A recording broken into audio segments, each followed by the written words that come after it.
Is up, boys and girls, ladies and gentlemen, day traders, closet swing traders. Hope you guys are doing absolutely fantastic. We got Albert in the house. Good morning to you. Anna, good morning. Bill, Brad, Brian, Cheryl, good morning. Corey, Diane, Donna, Jay, Jeff, Joe, Kevin, Lauren, Martina. And the squad's out today. Good morning to Matthew, Micus. We got Santilla in YouTube land. Good morning to Joe B, Richard, Jack. Good morning to all my lurkers in the backgrounds of YouTube, just sitting there and just not saying nothing. It's okay. I still love you. Hit that like and subscribe button. And let me know if you guys got any tickers you want to take a look at. Corey says the hype music is back. I made a special note in my head. I didn't even sleep. I just had the sound button ready to go. So yeah, hopefully that came through. That was good. So it's back. Okay. All right, back to normal. Back to normal. But we got Spy. Pretty ugly day. Again, we were kind of leaning a little bit more to the bear side than the bull side. I know Jeremy had a trade he put out on Tesla to the bear side. Worked out fantastically. We took coin bearish, we took Nvidia bearish. So the bears were playing.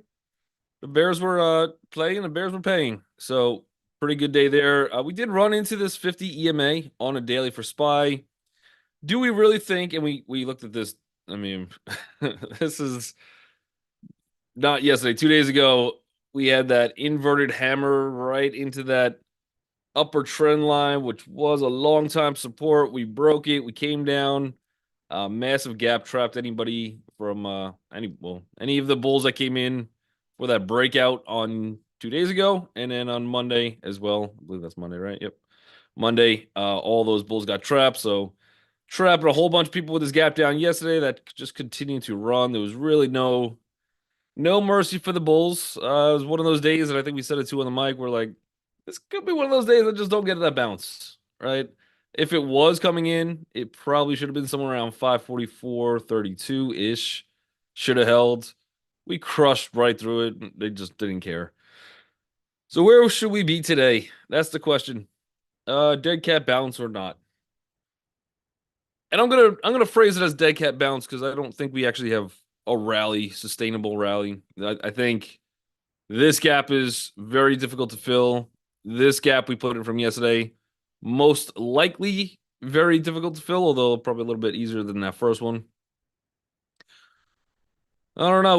We're leaning at a little support again. We have that 50 EMA that we're just sitting on top of. We are holding probably even after hours. We probably got down to this 539.98 zone.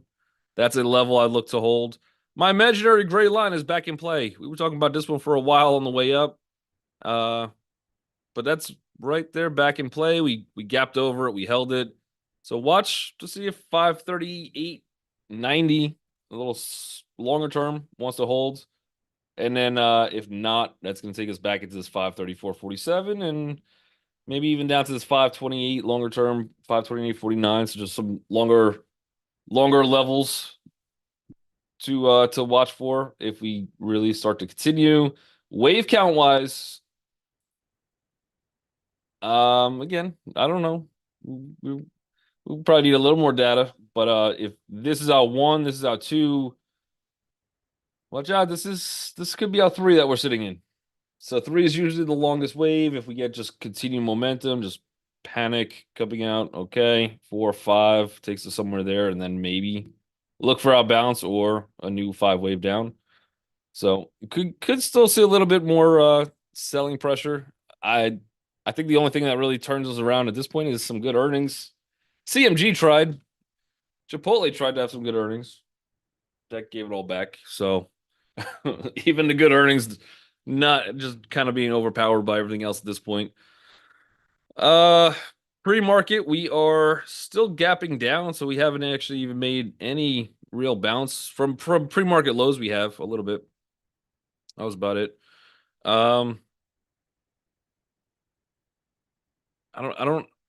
hoping this support could hold for today. I'm hoping we get some good risk reward, maybe even low of yesterday's candle. At this point, it just doesn't really seem like it. So swing trades, I think you're going in the wrong direction. But swing trade to the bullish side, you're probably getting stopped somewhere around 537.88. We're a ways away from that. I'm looking at resistance 544.52. If we get some kind of a bounce in a bullish direction, I'd be probably cautious at open. I think we still lean to the bearish side, so I think any rips that come in will eventually just kind of get sold off, whether that comes in today or we follow through tomorrow. So I'd still be leaning more to the bearish side. I don't really have any great like we should bounce here because we're not really bouncing yet pre-market. We did have durable good numbers come out. They absolutely got clobbered. They were off estimates by like 6.6%. That's wild. They came in durable goods, I think came in at negative 6.6. Uh the only positivity for that is that's gonna take Jerome Powell to a most likely cut some rates. And I think Bank of Canada did start to cut rates yesterday too. So we'll see. But yeah, I want to lean more bearish.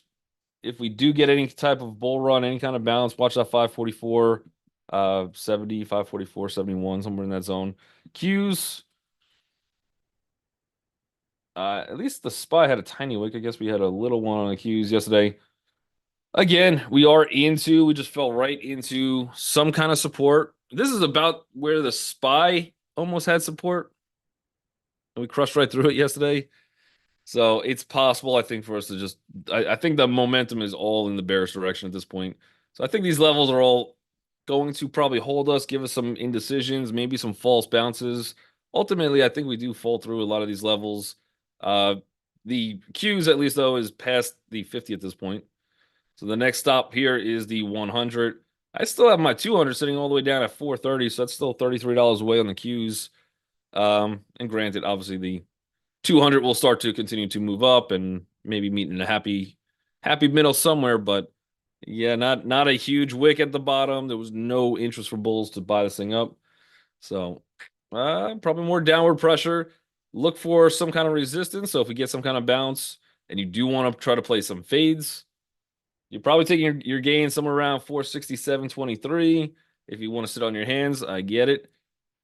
Wait for that 467.23. That's probably where a great spot to play. Otherwise, if you are, and this is the problem with today, even back to the spies, we are caught up into some support zones. We've already had a massive selling day yesterday.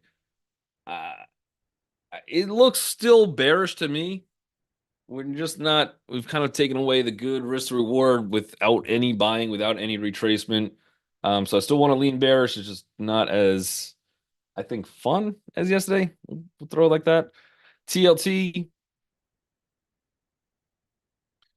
that one is getting a gap up again. That's probably more off of the durable goods and the GDP numbers that came out today.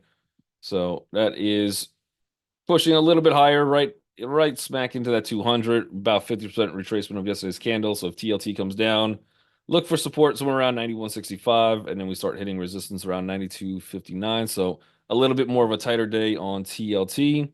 And then the IWM, not a great close whatsoever for IWM. We did come up, we hit all the resistance, almost forming some kind of a double top. We've got a little bit of a decent support right where we closed, 218.14. The next one down that could hold us up is 217.12.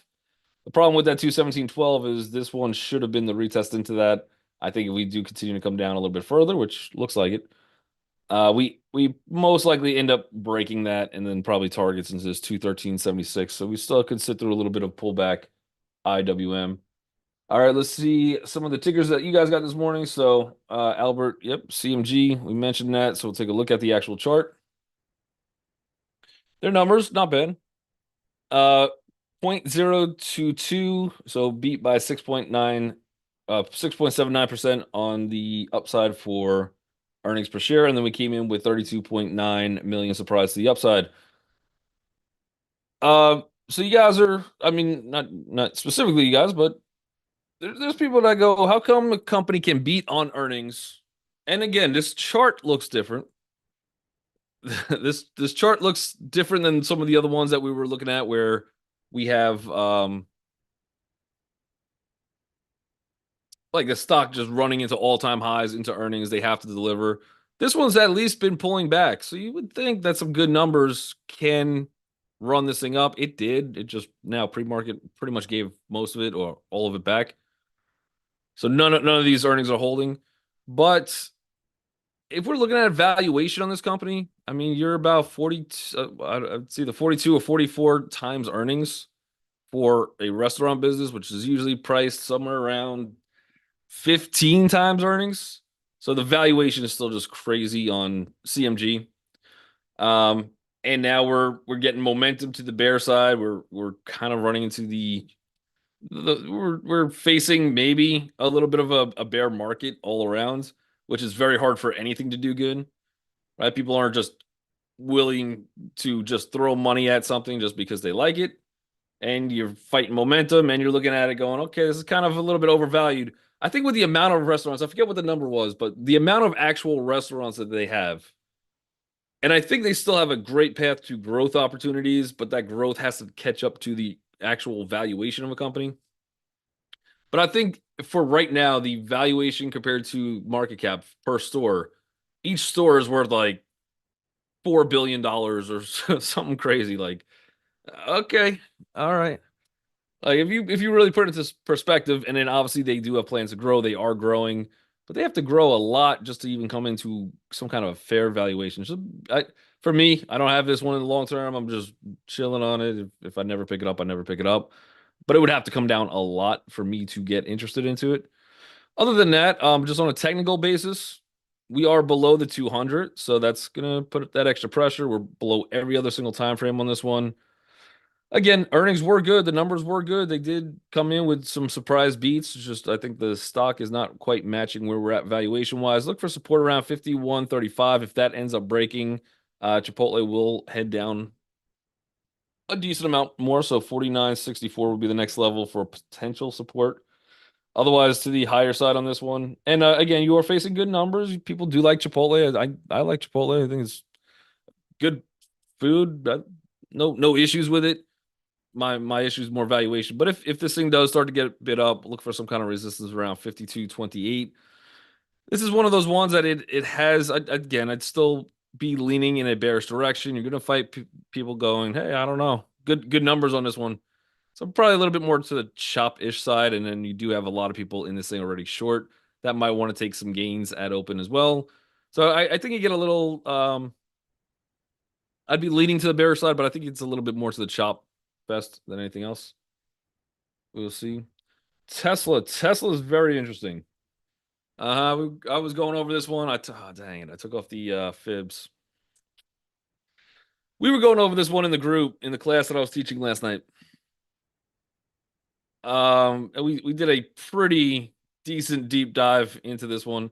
So I had my targets yesterday. I was like, I think we can get into this 412 zone, right? I think that was kind of matching up with here, but volume came in at 209.85. That's the last spot. So obviously we never got down even to the 212 zone yesterday. But what did we do after hours or pre-market? We have officially run right into this last little zone. So we got to, I think, what, 210.18 on a $200 stock. So we've hit that bounce spot, which is intriguing to me. We've also run up a little bit pre-market again. I think momentum kind of sells. We're running into a resistance here at open on Tesla. So I don't know if I'd be that interested in buying it right here, but if we could get some kind of additional pullback, give me that 214 again. If we could, looks like we broke. We kind of already retested that little support that we put in for today. So today's VPOC currently sitting at 213. It sold a heck of a lot yesterday. I think we are going to be fighting some momentum from the Bears that kind of came in. So I don't know if that I want to go short now that it hit my level. I think I would be interested in buying a dip on Tesla.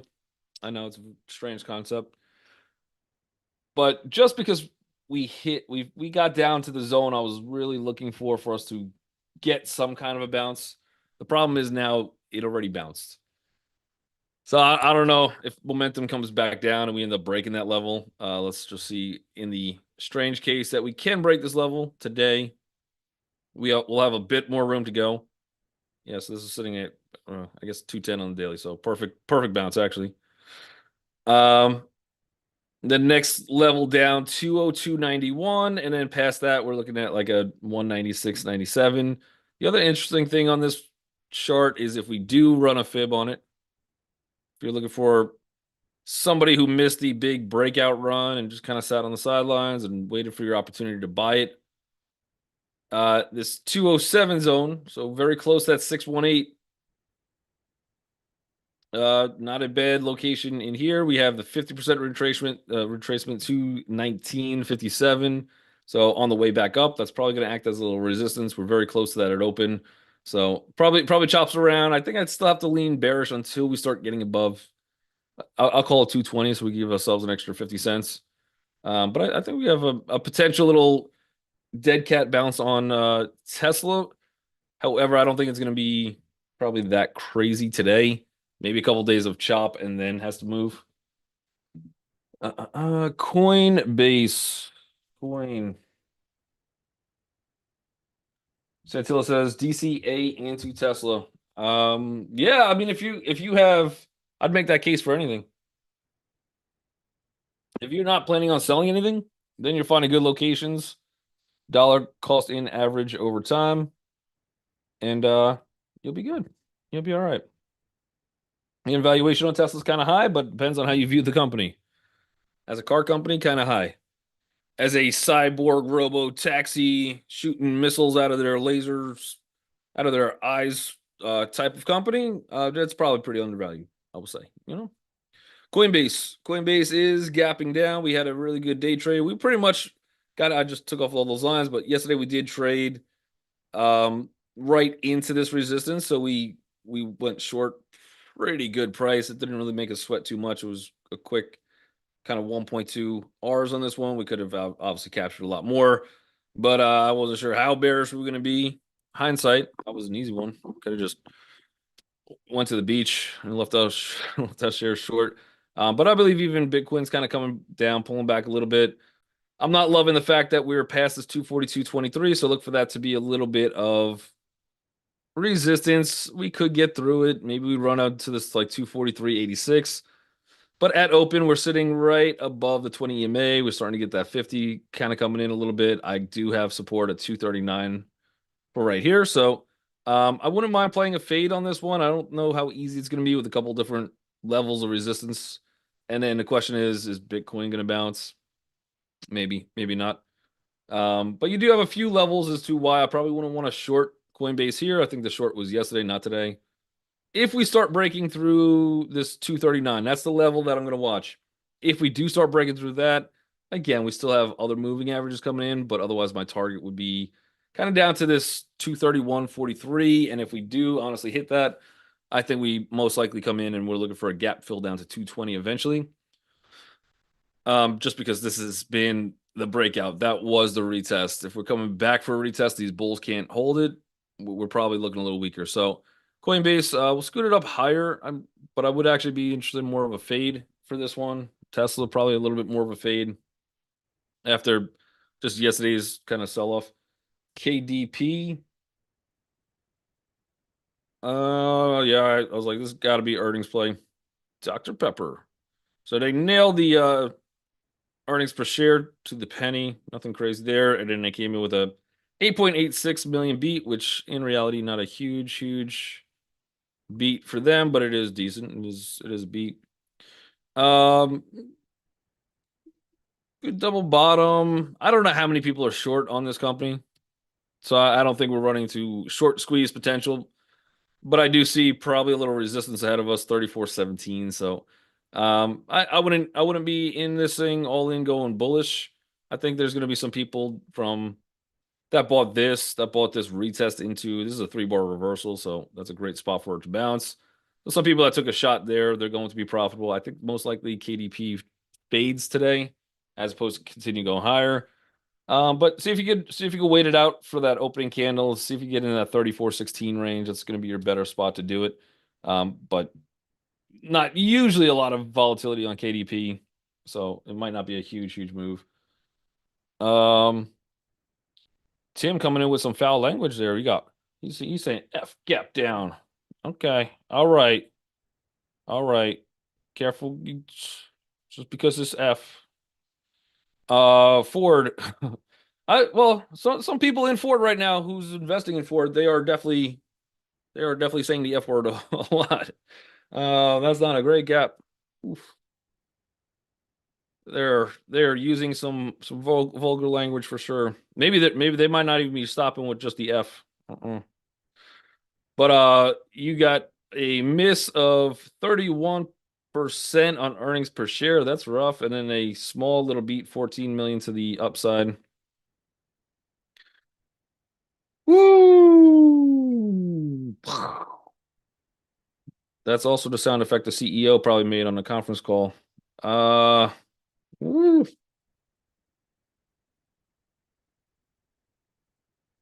You're trapping. You're trapping bulls from all the way back on June 27th.